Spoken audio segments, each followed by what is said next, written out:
पिछले वाले क्लास में हम लोगों ने टोटल 5 क्वेश्चन सॉल्व किए थे, है ना।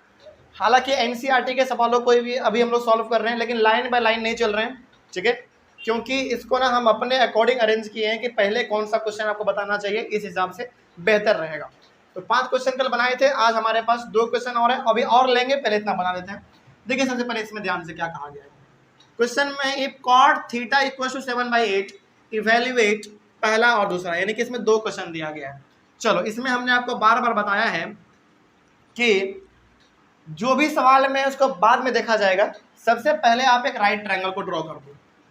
जो सवाल में है उसको बाद में देखेंगे, पहले एक राइट ट्रायंगल बहुत इंपॉर्टेंट। चलिए मान लीजिए कि हमारे पास ये एक राइट ट्रायंगल है, ये एक राइट ट्रायंगल, यहाँ पे सपोज ए बी सी, यहाँ पे 90, तो ये वाला ऑटोमेटिकली हमारा हाइपोटेनस, इसमें तो कुछ सोचना ही नहीं है, ठीक है। आगे बढ़िए, उसके बाद यहाँ पे कहा गया है कॉट थीटा इक्वल टू 7/8, और यहाँ पे ना ए बी सी कुछ नहीं लिखा, बस थीटा लिख दिया। इसका मतलब है कि थीटा आप चाहे तो यहाँ भी ले सकते हैं और चाहे तो आप यहाँ भी ले सकते हैं, लेकिन हमने आपको बार बार क्या कहा है कि थीटा आप हमेशा कहाँ पे लो, यहाँ पे नीचे में लो, तो थोड़ा सा बेहतर रहता है, आसान से हमारा बन जाता है। तो यदि हमारा ये थीटा हमने मान लिया, इसका मतलब इसके सामने वाला जस्ट हमारा क्या हो जाएगा, परपेंडिकुलर, और जो बच गया वो हमारा बेस हो जाएगा। चलिए अब थोड़ा सा इसके बारे में और गहराई से बात करते हैं। कॉट थीटा का वैल्यू 7/8 दिया हुआ है, तो कॉट थीटा का रेशियो क्या होता है, नहीं याद आ रहा है, कोई बात नहीं, वही वाला याद करो, पापा हेलो, बेटा हेलो, पापा बोलो, यानी कि पापा बोलो, इसी का उल्टा कर देंगे, b/p हो गया हमारा। चलिए तो ये आसान तरीका है, बार बार आपको याद रखना है। देखो ये तरीका तब के लिए है जब आपको ना थोड़ा बहुत कंफ्यूजन हो जाए, तब के लिए, लेकिन यदि आपको पूरा मालूम है तो फिर क्यों लगाना है तरीका, ठीक है। तो b/p यानी कि ये 7 जो है हमारा वो b है, और 8 जो है वो हमारा p है, यानी कि ये हमारा हो गया कितना 7 और ये हो गया 8। क्या ये मालूम है आपको, नहीं मालूम है, निकाल लेंगे। सबसे पहले सॉल्यूशन फर्स्ट, पहला बनाने जा रहे हैं,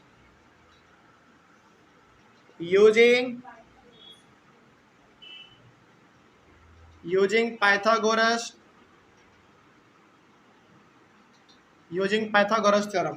थ्योरम लगा के हाइपोटेनस को निकालते हैं। फॉर्मूला होता है h² = p² plus b²। h² का मतलब यहाँ पे हमारे पास ac का स्क्वायर है, p² का मतलब हमारे पास 8 का स्क्वायर प्लस b² का मतलब 7²।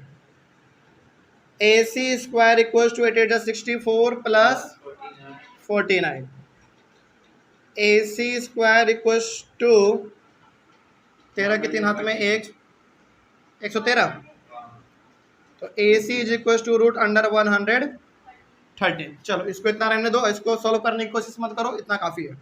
आगे बढ़ते हैं, तो ये भी हमारा निकल गया √130। अब आगे बढ़ो, देखो ध्यान से, हमको ना पहले वाले को सॉल्व करना है, ठीक है, पहले वाले को। तो सबसे पहले तो इसमें ये देखो कि कौन कौन सा रेशियो इस्तेमाल हुआ है। सबसे पहला हमको साइन थीटा दिख रहा है, एक बार साइन थीटा निकाल लेंगे। उसके बाद फिर हमको कॉस थीटा दिख रहा है, तो कॉस थीटा एक बार निकाल लेंगे। उसके बाद उसी वैल्यू को बस यहाँ पे पुट कर देना है, ठीक है। तो सबसे पहले आप निकालो साइन थीटा का वैल्यू। नाउ साइन थीटा का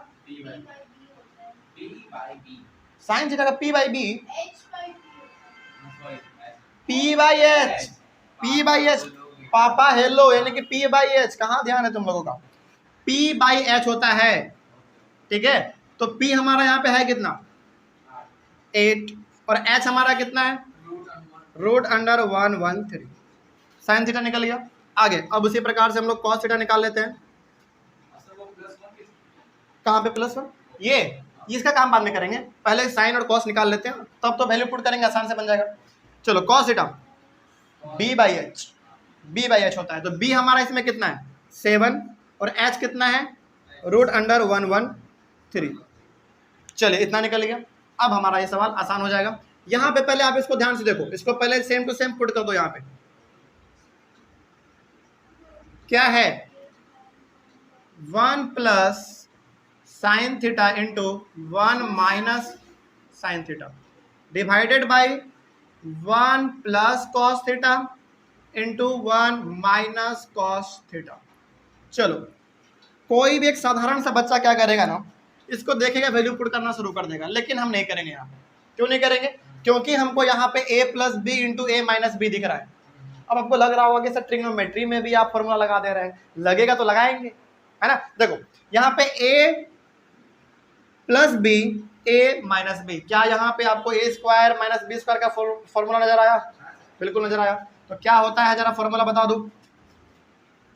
देखो यहाँ पे ए स्क्वायर माइनस बी स्क्वायर का फॉर्मूला होता है A plus B into A minus B. तो ये चीज हमको यहाँ पे दिया गया है, तो ये चीज लिख सकते हैं हम लोग। तो क्या लिखेंगे बताइए? 1 का स्क्वायर माइनस, हाँ यहीं पे आप लोगों का भी परीक्षा हो जाएगा। देखो यहाँ पे ध्यान से, साइन थीटा स्क्वायर। ऐसे अच्छा नहीं लग रहा है और ये गलत है, ऐसे नहीं लिखना। पहले क्या करो, साइन स्क्वायर लिखो और थीटा लिखो। तो ऐसे आप लिखेंगे ना तो समझा जाएगा कि स्क्वायर दोनों के लिए है। और ट्रिग्नोमेट्री में स्क्वायर लिखने का तरीका ये होता है, ठीक है। तो A square minus B square. आगे बढ़िए, नीचे में भी तो वही चीज़ है, A plus B A minus B. यहाँ भी रहेगा A square minus cos square theta. तो ये भी समझा जाएगा कि ये स्क्वायर है और ये हमारा बी स्क्वायर है। चलिए अब यहाँ पे आप वैल्यू पुट करेंगे ना तो थोड़ा सा अच्छा लगेगा। देखिए ध्यान से, 1 का स्क्वायर मतलब 1 का square minus sine square theta. इसका मतलब साइन का वैल्यू आपने कितना निकाला था? 8 बाई रूट अंडर 113, यानी कि 8 बाई रूट अंडर 113 का होल स्क्वायर, ठीक है, डिवाइडेड बाई 1 का square minus cos square theta. Cos square theta मतलब इतना, यानी कि 7 बाई रूट अंडर 113 का होल स्क्वायर। आगे बढ़े, कोई दिक्कत इसमें? चलिए आगे बढ़ते हैं। फिर इतना करने के बाद अब आप आ जाओ यहाँ पे दोबारा। चलिए जरा देखा जाए, इसको सॉल्व करते हैं। इसका तो 1 होगा, माइनस 8 8 जा 64, स्क्वायर से रूट हटेगा तो 113 बचेगा। इसको सॉल्व कर लीजिए। 1 माइनस 7 7 जा 49 बाई 113। ऊपर में इसका एलसीएम लेके काम खत्म करते हैं। पहले एलसीएम ऊपर में आएगा, हाँ एलसीएम आएगा 113, तो यहाँ पे हमारे पास हो जाएगा 113 माइनस 64, और नीचे में हमारा हो जाएगा डिवाइडेड बाई 113, यहाँ पे भी 113 माइनस 49। पहले इसको सॉल्व कर लिया जाए। देखो 113 में 64 को माइनस करेंगे, 13 में 4 जाएगा कितना? 9 10 11 12 13, ठीक है 9। फिर 10 में 6 जाएगा 4, यानी कि 49, यानी कि 49 बाई 113 हमारे पास ये आ गया। और इसको थोड़ा सा कर लेंगे तो कितना आ जाएगा मेरे हिसाब से? 113 में 49 करेंगे तो मेरे हिसाब से 64 आना चाहिए। 64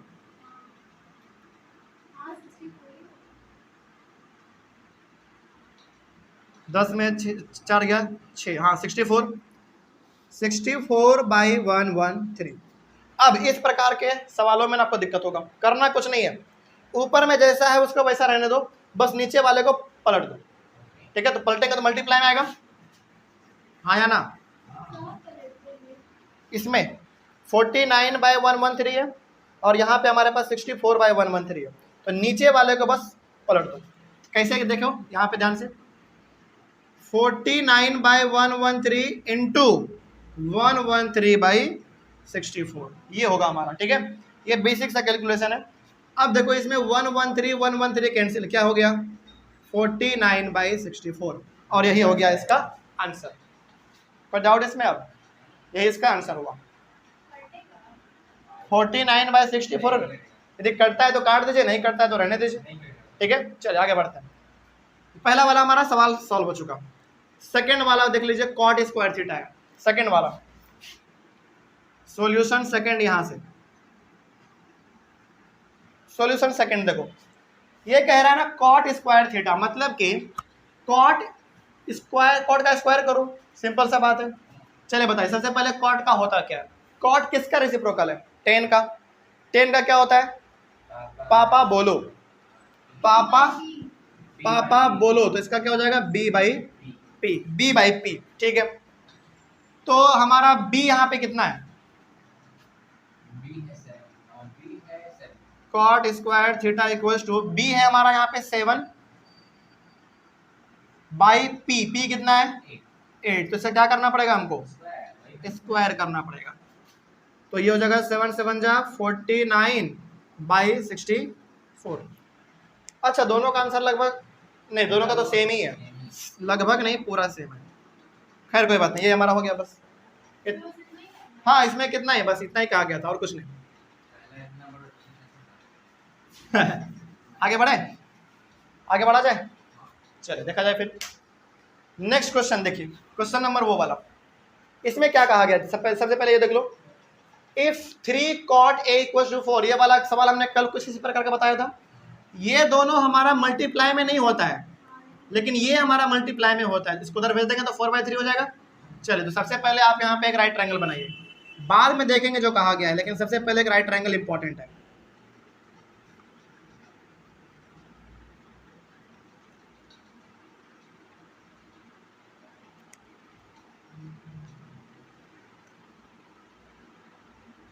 सबसे पहले एक राइट ट्रायंगल,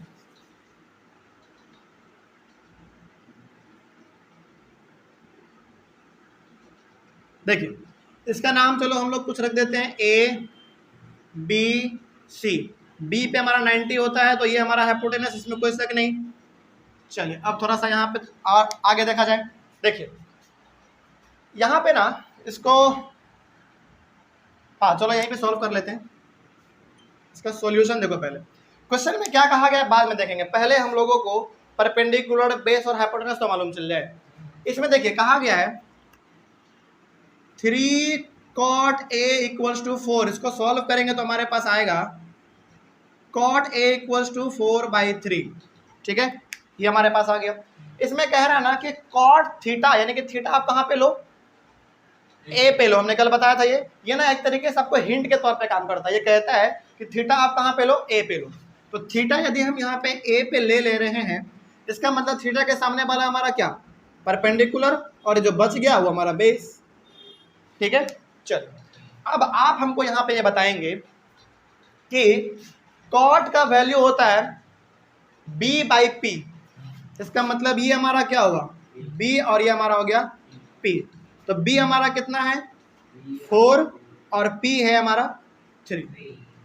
बस मालूम चल गया। तो हमारे पास ये नहीं मालूम है, पहले यही पता कर लेंगे हम लोग, बाद में फिर देखेंगे जो कहा गया है। हाँ using Pythagoras theorem, using Pythagoras theorem, Pythagoras theorem लगाइए और निकाल के दिखाइए इसका वैल्यू। चलिए देखा जाए ध्यान से कैसे निकलेगा।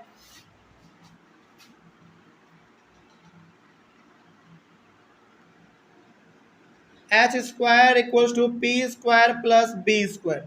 एच स्क्वायर का मतलब यहाँ पे क्या है, ए सी का स्क्वायर।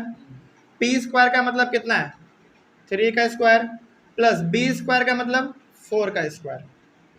तो ए सी स्क्वायर इक्वल टू 3 3 जा 9 प्लस 4 4 जा 16।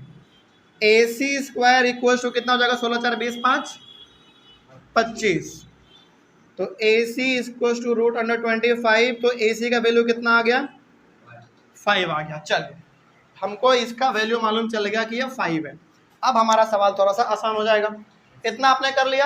अब देखो इसमें कहा यह जा रहा है ना कि आप चेक करो कि इसका वैल्यू इसके वैल्यू के बराबर है कि नहीं है। यानी कि आप इसको मान लो LHS और इसको मान लो आप RHS, तो दोनों को सेपरेटली सॉल्व करेंगे हम लोग अलग अलग करके। तो यहाँ पे सॉल्व कर लेते हैं। LHS हमारा क्या है जरा बताइए, 1 minus 10 square A divided by 1 plus 10 square A। चलिए सबसे पहले हम लोग इसको सॉल्व करेंगे, उसके बाद फिर बाद में कुछ करेंगे। देखा जाए पहले सबसे पहले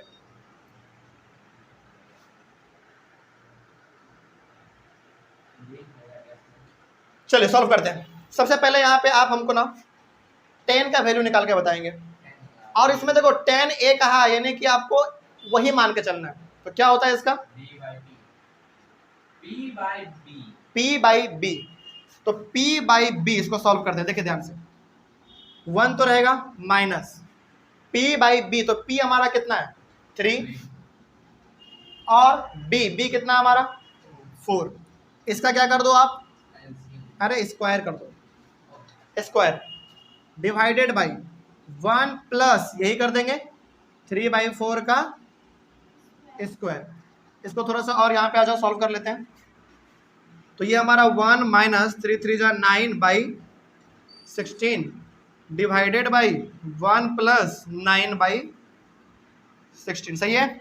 चलो और सॉल्व करो इसको, एलसीएम ले लो। एलसीएम लेंगे कितना आएगा, एलसीएम 16 होगा, 16 माइनस 9, और यहाँ पे भी कर लो, इसमें भी एलसीएम हमारा 16 आएगा, इसमें भी 16 प्लस 9 होगा, इसमें याद रखना, ठीक है। अभी करेंगे, रुक जाओ। देखो यहाँ पे पहले ना लाइन खींच देते, नहीं तो कंफ्यूज हो जाओगे।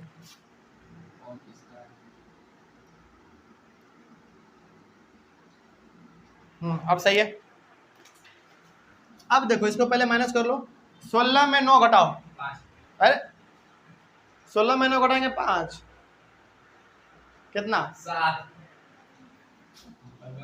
7/16। इसको कर लो, 16 और 9, 16 4 20, 5 25, 25/16। इसका कितना हो जाएगा 7/16 इंटू 16/25, 16 से 16 कैंसिल, यानी कि 7/25। चलो एलएचएस हमारा कितना आ गया, एलएचएस हमारा आ गया 7/25। अब उसी प्रकार से हम लोग सॉल्व कर लेंगे आरएचएस को। चलो देख लो, इधर का मिटा दें,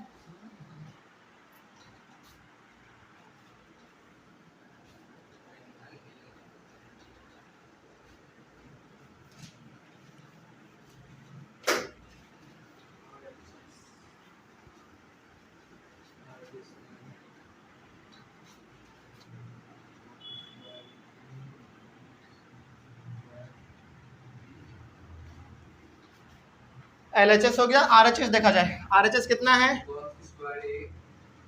आरएचएस है हमारे पास कॉस स्क्वायर ए माइनस साइन स्क्वायर ए। चलिए इसको सॉल्व करते हैं। पहले कॉस स्क्वायर ए, यानी कि थीटा आपको ए पे ही रखना है, उसमें कोई बदलाव नहीं होना है, ठीक है।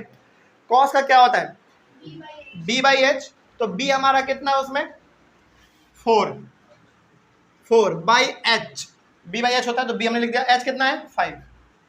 इसका क्या करो आप, स्क्वायर करो, माइनस, अब यहाँ पे साइन आ गया, यानी कि p/h, तो p कितना है 3 और h कितना है 5, इसका भी स्क्वायर करो।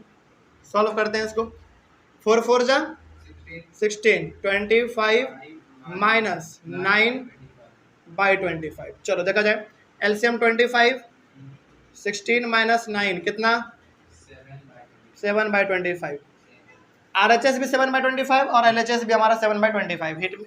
Hence LHS is equal to RHS, बन गया, सवाल सॉल्व, ठीक है। तो कभी कभी क्या करेंगे ना, इतना तगड़ा सवाल दे देगा, बोलेगा बना के दिखाओ कैसे बनेगा।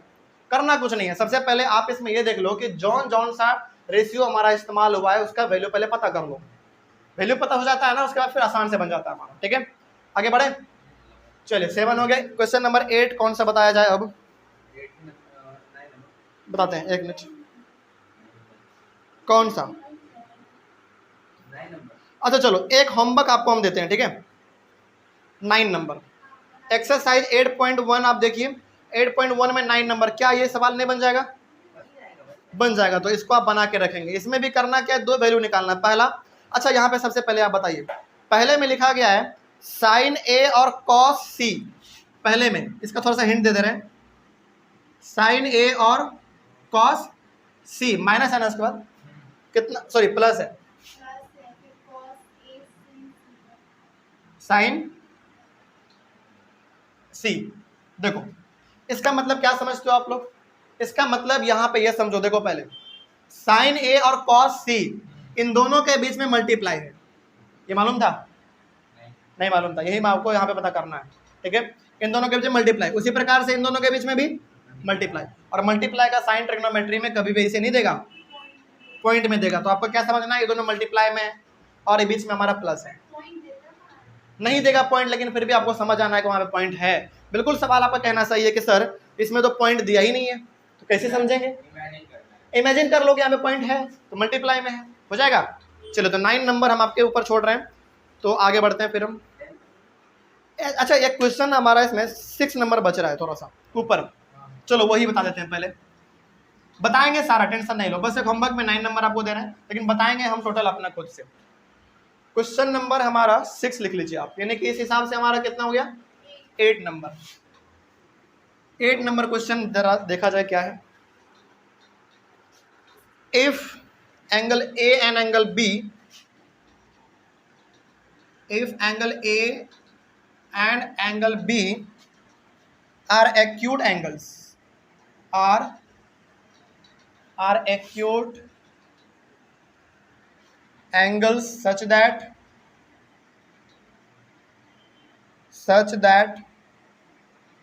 cos A is equals to cos B, then so that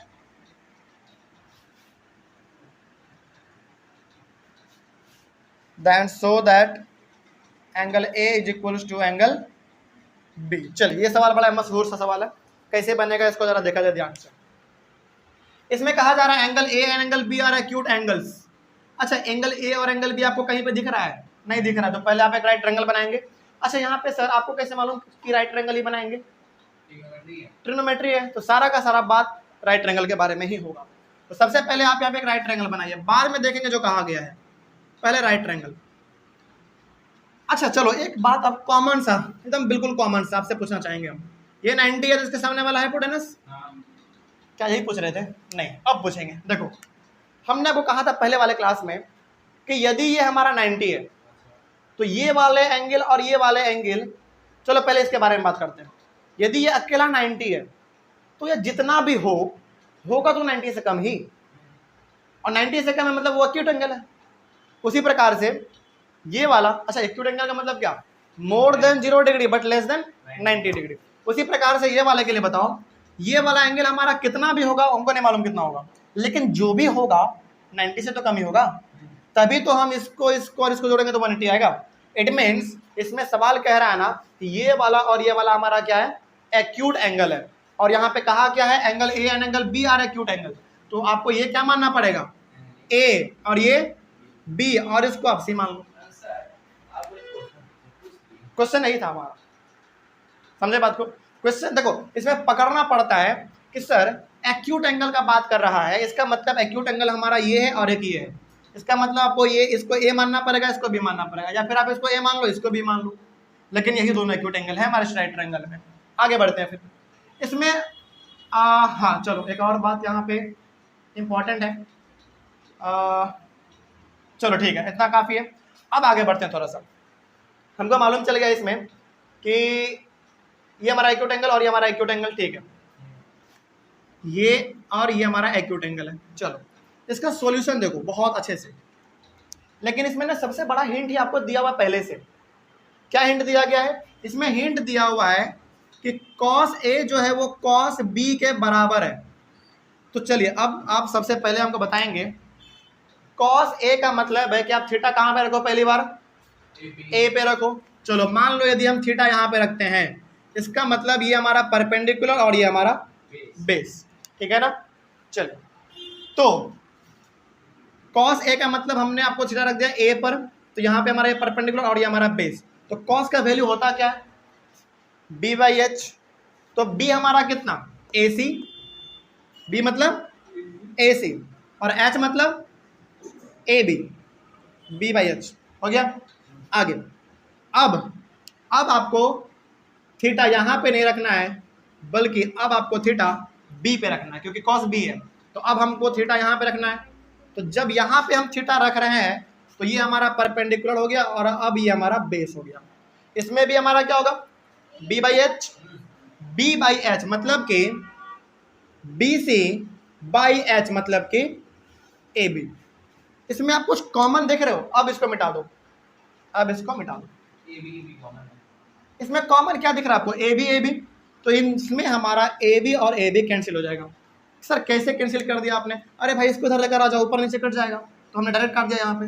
अब हमारे पास बचा क्या, जरा देखो तो, AC is equal to BC। AC और BC हमारा इसमें बराबर है।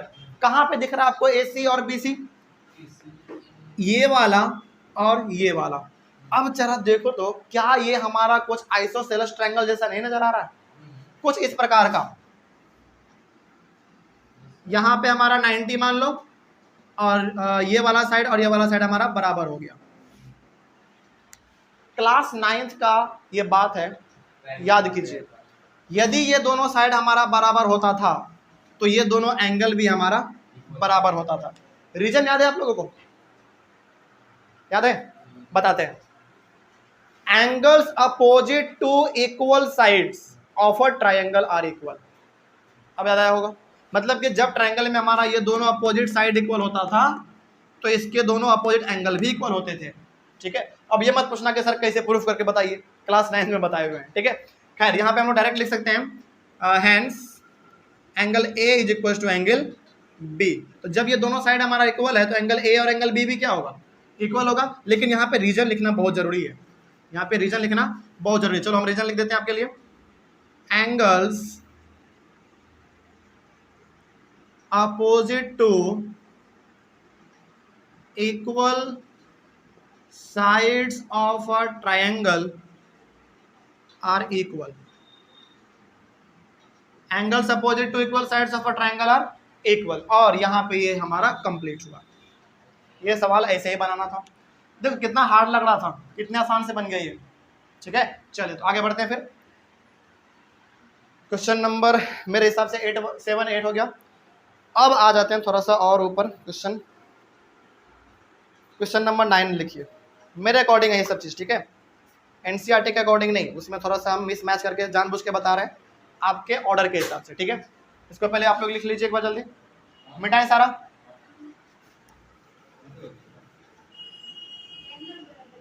हाँ, 8 तक हम बता दिए हैं, 8 क्वेश्चन। क्वेश्चन नंबर 9 बता रहे हैं क्या है।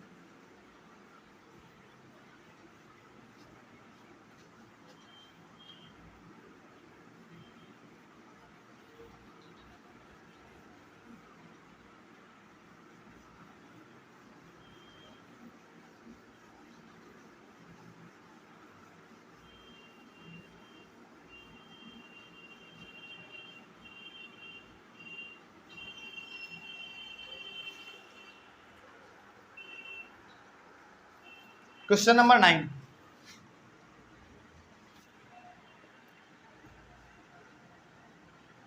in triangle PQR, right angled at Q,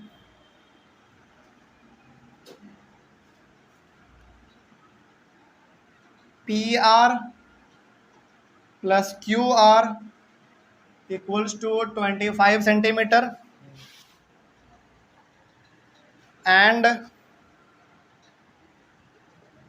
PQ is equals to 5 centimeter. Determine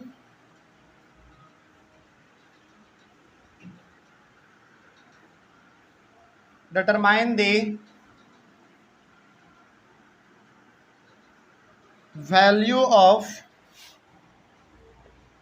sin P, cos P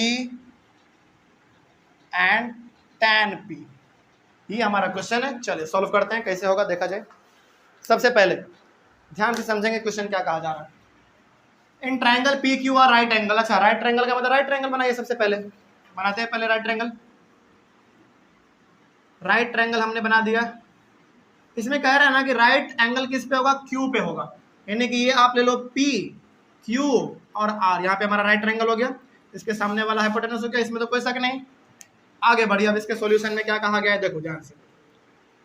solution में ना सबसे पहले आप यहाँ पे ये देखो। चलो एक यहाँ पे डायरेक्ट हमारे पास PQ जो है वो 5 सेंटीमीटर दिया गया है, यानी कि ये वाला PQ 5 दिया हुआ है, इसमें कोई शक नहीं है। अब एक काम करो, देखो यहाँ पे एक चीज, यहाँ पे ना P R plus Q are, यानी कि पी आर ये वाला और ये वाला, इन दोनों को जोड़ के आपस में 25 दे दिया। अब क्या करो, इन दोनों में से किसी एक को कुछ मान लो, x मान लो। चलो हम लोग इसको मान लेते हैं x। Let Q R is equal to x। आगे फिर वो हमारे पास था P R plus Q R equal to 25 centimetre. जरा समझिए ध्यान से यहाँ पे क्या कहा जा रहा है। पी क्यू तो 5 दिया हुआ था, उसमें कोई दिक्कत नहीं है। इसको हमने x मान लिया, ये हमको मालूम चल गया, ये भी मालूम चल गया x। इसको पता कर लेते थोड़ा सा। देखो इसको कैसे पता करेंगे,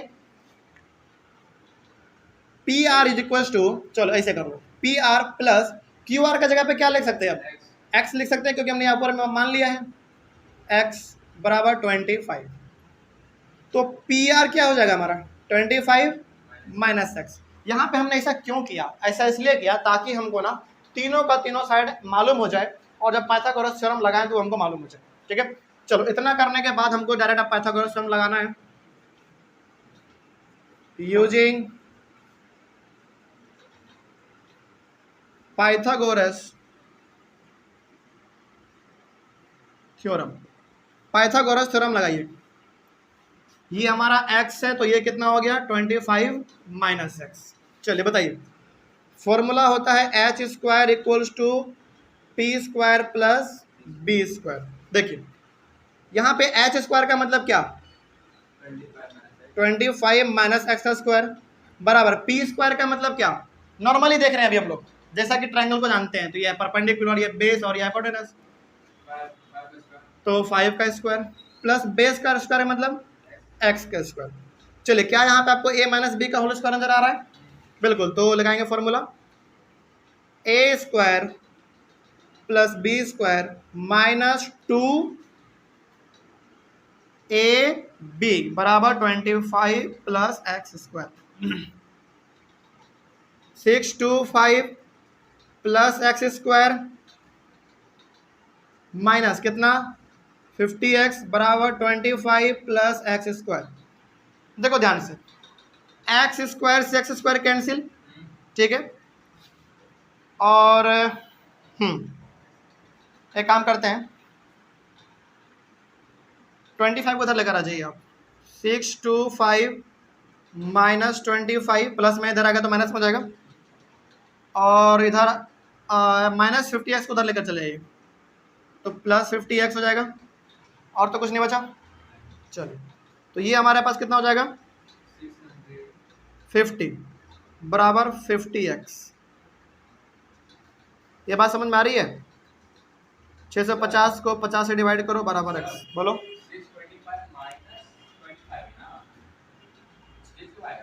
ओ सॉरी यहाँ पे माइनस है ना, एक मिनट, मिस्टेक, छोटा सा गलती, सॉरी, यहाँ पे तो माइनस कर देंगे तो 600, हमने ध्यान नहीं दिया था, तो ये हमारा ये भी 600, और 600 को आप डिवाइड करो 50 से, 0 से 0 कैंसिल, 5 से कितने बार में 12 बार में, यानी कि इसको अच्छे से लिख देते हैं, एक मिनट। अब यहाँ पे आ जाओ आप,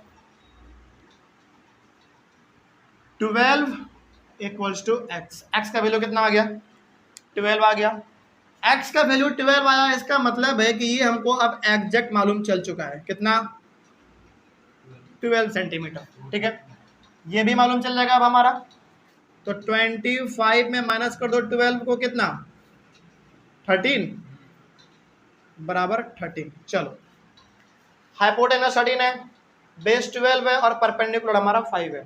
ठीक है ना, कोई दिक्कत इसमें। चलिए अब आइए अपने सवालों पे क्या कहा गया था, साइन पी निकालना है आपको, मतलब कि थीटा रखना है आपको पी पे। चलिए निकालते हैं, साइन पी का क्या होता है पी बाई एच। तो इसके अकॉर्डिंग हमारा अब परपेंडिकुलर कौन हो गया, ये, यानी कि 12/13 हो जाएगा इसका पी बाई एच। देखो इसके हिसाब से यदि थीटा हमारा यहाँ पे है तो परपेंडिकुलर तो ये होगा हमारा, ये हमारा परपेंडिकुलर, और ये हमारा बेस, और ये हाइपोटेनस तो है ही, तो पी बाई एच यानी कि 12/13। उसके बाद कॉस पी, यानी कि थीटा आपको वहीं पर रखना है, बी बाई एच होता है, तो बी कितना हमारा 5/13। उसके बाद फिर मिलाते चलिएगा, tan p होता है p बाई b, तो p कितना होगा 12 और b कितना 5। क्या ये इतना आपका सही है? ये सब हो गया, कोई दिक्कत इसमें? चलिए आगे बढ़ते हैं। उसके बाद एक हमारा बच रहा है ट्रू फॉल्स। नहीं होगा ट्रू फॉल्स, क्योंकि इसमें जस्टिफिकेशन भी लिखना है। समझो पहले ध्यान से, जस्टिफिकेशन भी लिखना है इसमें। बताते हैं इसमें क्या है ट्रू फॉल्स। सबसे पहला देखो ध्यान से, ट्रू फॉल्स का क्वेश्चन हम नहीं लिखने जा रहे हैं, लेकिन इसका डायरेक्ट हम बता दे रहे हैं क्या है। 11 नंबर में ट्रू फॉल्स है, state whether the following are true और फॉल्स, जस्टिफाई योर आंसर। इसी में फंस जाओगे, जस्टिफाई में क्या है जरा देखो ध्यान से। इसमें कहा गया है the value of tan a is always less than 1, यानी कि tan a का वैल्यू क्या हमेशा 1 से छोटा होगा? इसका कैसे हम लोग जस्टिफाई करेंगे? पहले देखो इसका सॉल्यूशन। हाँ, ये जो क्वेश्चन बता रहे हैं ये एनसीईआरटी का ट्रू फॉल्स बता रहे हैं, और क्वेश्चन नंबर आपका है 11। यहाँ पे हम वो डायरेक्ट लिख दे रहे हैं, 11 का फर्स्ट बता रहे हैं पहले, ठीक है। पहले इसका जस्टिफिकेशन सुनिए क्या है, और वही चीज आपको लिखना है। ट्रू फॉल्स तो बाद में देखेंगे सही हुआ या गलत हुआ, लेकिन पहले जस्टिफिकेशन देख लो। चलो मान लो कि हमारे पास यहाँ पे एक राइट ट्रायंगल है, सपोज करो एक राइट ट्रायंगल है ए बी और सी, यहाँ पे हमारे पास 90 डिग्री है। इसका मतलब ये हमारा हाइपोटेनस होगा, ठीक है। आगे बढ़ते हैं। इसमें क्या कहा गया था tan a ना, तो पहले आप बताओ tan का रेशियो होता क्या था? tan का क्या होता है p बाई b, यानी कि p का वैल्यू हमको कुछ लेना पड़ेगा। मान लो चलो सपोज करो यहाँ पे tan a का बात किया था, तो a हमारा यहाँ पे यानी कि थीटा आपको यहाँ पे लेना पड़ेगा। तो ये हमारा हाइपोटेनस, सॉरी परपेंडिकुलर ये हमारा, और ये हमारा बेस। और tan का होता क्या है p बाई b। चलो मान लेते हैं p का वैल्यू सपोज करो यहाँ पे हम 12 ले रहे हैं, ठीक है, अपने मन से ले रहे हैं। और b का वैल्यू मान लो यहाँ पे हम 6 ले रहे हैं। ये b है, ये b है, और इसका वैल्यू हमने 6 ले लिया। बस बता रहे हैं कि आखिर tan a का वैल्यू हमेशा 1 से छोटा ही होगा। देखते हैं। हमने सबसे पहले क्या किया, एक राइट ट्रायंगल बनाया अपने मन से a b और c। a 90 है तो इसके सामने वाला ऑटोमेटिकली हमारा हाइपोटेनस होगा, इसमें कोई शक नहीं है। इसमें कहा गया था tan a, यानी कि थीटा कहाँ पे लो आप a पे, हमने a पे ले लिया थीटा। इसके सामने वाला परपेंडिकुलर अकॉर्डिंग टू नियम जैसे हम जानते हैं, ये परपेंडिकुलर तो ये हमारा क्या बेस। चले अपने मन से हमने यहाँ पे परपेंडिकुलर मान लिया 12, ठीक है, और यहाँ पे हमने इसको मान लिया बेस, यानी कि 6 मान लिया हमने बेस को। चलो tan a इसमें कहा गया है tan a, ठीक है। और tan का वैल्यू क्या होता है बताओ? p बाई बी ना, p बाई बी। तो p हमारा कितना है 12 है, और b हमारा कितना है 6 है। जरा इसका वैल्यू पता करो तो कितना होगा 2 हुआ। अब यहां पे आपको लग रहा होगा कि सर इसका वैल्यू हमेशा 1 से छोटा नहीं होगा, यानी कि लेस देन 1 नहीं होगा, मोर देन 1 भी हो सकता है। लेकिन मान लो सपोज करो कि अब हम यहाँ पे क्या कर रहे हैं, जरा समझना ध्यान से, यहाँ पे दोनों तरीका बताएंगे हम। अब एक दूसरा राइट ट्रायंगल बना रहे हैं, दूसरा राइट ट्रायंगल, ठीक है। इस बार हम चलो यहाँ पे ले रहे हैं ए, यहाँ पे ले रहे हैं बी, और यहाँ पे ले रहे हैं सी, ठीक है, और वैल्यू सेम रहने दे रहे हैं। यहाँ पे हमारा 6 और यहाँ पे हमारा 12, और थीटा ले रहे हैं इस बार हम यहाँ पे, क्योंकि इसमें क्या कहा गया था, इसमें कहा गया था कि tan a, यानी कि आपका थीटा कहाँ पे होना चाहिए, ए पे होना चाहिए, हमने ए पे ले लिया, और वैल्यू हमने जैसा था वैसा हमने रखा। चलो अब जरा बताओ तो दोबारा इसमें हमारा क्या होगा tan a का वैल्यू, दोबारा बताओ इसमें tan a का वैल्यू क्या होगा। यहाँ पे थीटा है, मतलब इसके लिए ये वाला परपेंडिकुलर, ये वाला हाइपोटेनस, और ये हमारा बेस। p बाई बी होता है, तो p हमारा कितना है इस बार 6, और b कितना है 12। सॉल्व करो कितना आएगा 1/2, यानी कि 0.5। अब आपको लग रहा होगा कि सर एक बार हमने tan a का वैल्यू निकाला 2, एक बार हमने tan a का वैल्यू निकाला 0.5। इट मीन्स tan a का वैल्यू 0 से छोटा भी हो सकता है और 0 से बड़ा भी हो सकता है। तो यहाँ पे हम लोग डायरेक्ट अब लिख देंगे फॉल्स, और जस्टिफिकेशन आपका ऊपर वाला है, ये दोनों आप लिखेंगे और दोनों फिगर के लिए अपना अलग अलग डायग्राम भी है, उसको सामने सामने लिख देंगे। ये इसका जस्टिफिकेशन हुआ पूरा, कोई डाउट इसमें? चलिए ये आपको पूरा लिखना पड़ेगा।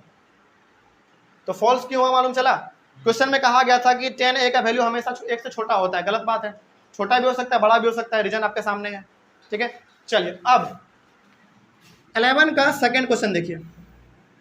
सेकंड क्वेश्चन क्या कहा गया है? sec a is equal to 12/5 for some value of angle a। चलो सबसे पहले तो आप एक राइट ट्रायंगल बनाओ। चलो मान लो कि हमारे पास ये एक राइट ट्रायंगल है, राइट ट्रायंगल। चलिए मान लीजिए कि आप यहाँ पे दे दो a, यहाँ पे b और यहाँ पे c और यहाँ पे 90 डिग्री। 90 के सामने वाला हमारा हाइपोटेनस। इसमें क्या कहा गया जरा देखो तो, sec a कहा गया है। समझना पहले ध्यान से इसमें क्या कहा गया है, क्वेश्चन नहीं लिखना, डायरेक्ट आंसर, ठीक है। राइट ट्रायंगल है, 90 डिग्री है, तो सामने वाला हाइपोटेनस होगा। इसमें sec a का वैल्यू कितना दिया गया पहले ये बताओ? 12/5 दिया गया है। और sec का sec का रेशियो होता क्या है पहले बताओ? sec है किसका रेसिप्रोकल? cos का। तो cos का क्या होता है? b/h। उसका क्या होगा? h/b। h/b यानी कि sec का होता है h/b, ठीक है। और यहाँ पे दिया हुआ है हमारे पास sec a is equal to 12/5, यानी कि 12 हमारा क्या है? हाइपोटेनस, और 5 हमारा क्या है? बेस। और यहाँ पे बात किसका हो रहा है? a का, यानी कि थीटा आप यहाँ पे रखो, तो ये हमारा परपेंडिकुलर जो बच गया वो हमारा बेस, और बेस है कितना? 5। चलो अब यहाँ पे ना थोड़ा सा आपको समझना पड़ेगा, कॉमन सेंस लगाना है बस। इसमें क्या है कॉमन सेंस? देखो इसमें कहा जा रहा था कि देखो, चलो थोड़ा सा हम यहाँ पे लिख दे रहे हैं, sec a is equal to 12/5, ये लिखा गया था, ये लिखना है पूरा आपको। इसमें पहले समझो क्या कहा गया था। इसमें कहा गया था कि देखो sec a का जो वैल्यू है ना वो 12/5 हो सकता है। इसका मतलब ये हो गया कि sec का वैल्यू होता है h/b, उसका रेशियो h/b। तो ये ऊपर वाला हमारा रेशियो h है यानी कि हाइपोटेनस है, और ये वाला हमारा b यानी कि बेस है, और इसके अकॉर्डिंग ये हमारा परपेंडिकुलर है। तो यहाँ पे बस आपको ये बताना है कि राइट ट्रायंगल में सबसे बड़ा वाला साइड हमारा कौन होता है? हाइपोटेनस। क्या यहाँ पे हाइपोटेनस आपको दिख रहा है? बड़ा, बिल्कुल बड़ा दिख रहा है। और जब आप परपेंडिकुलर निकालोगे ना तो ये छोटा ही होगा हाइपोटेनस से। यहाँ पे हम लोग कह सकते हैं here the largest side is hypotenuse.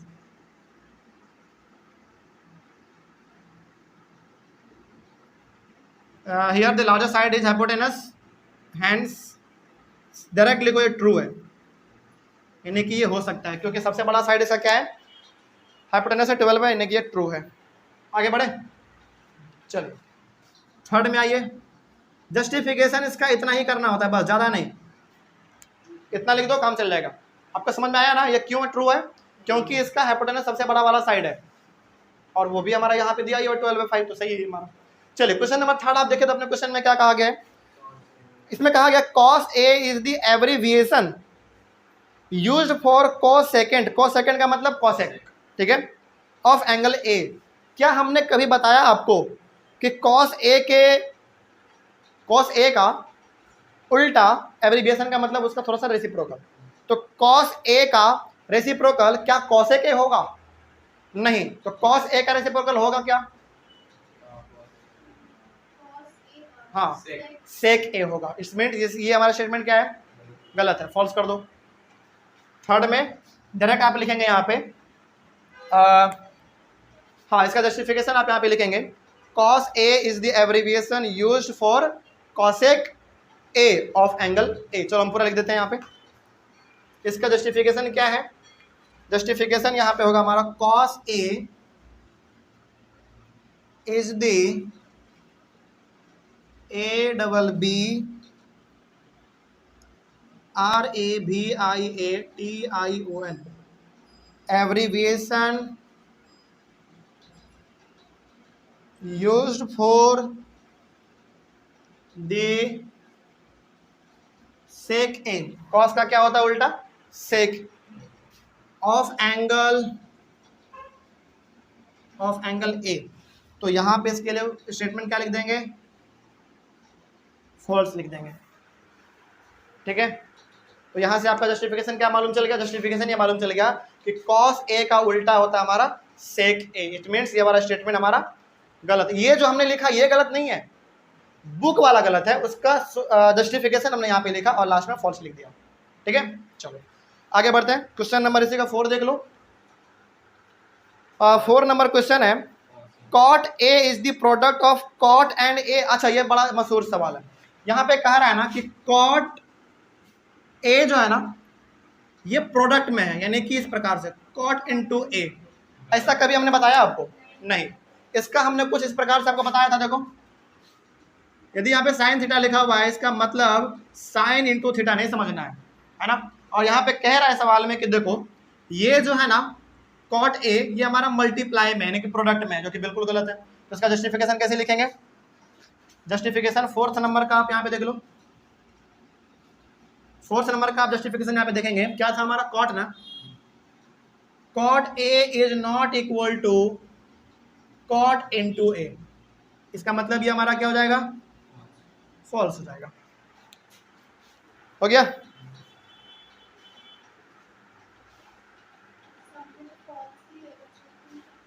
Second वाले में ट्रू था, पहले वाले में फॉल्स, थर्ड वाले में फॉल्स, चौथे वाले में फॉल्स, और 5वां नंबर देख लो।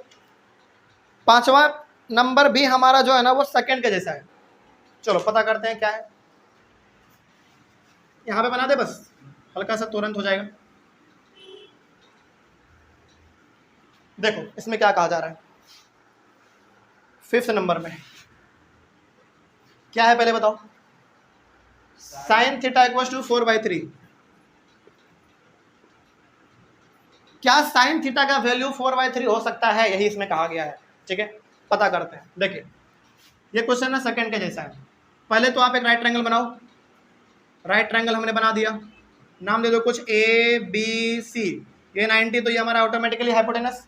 इसमें ABC नहीं कहा, इसमें थीटा कहा। इसका मतलब थीटा आप यहाँ भी ले सकते हो, यहाँ भी ले सकते हो, लेकिन हमने आपको बार बार कहा नीचे में ले लो।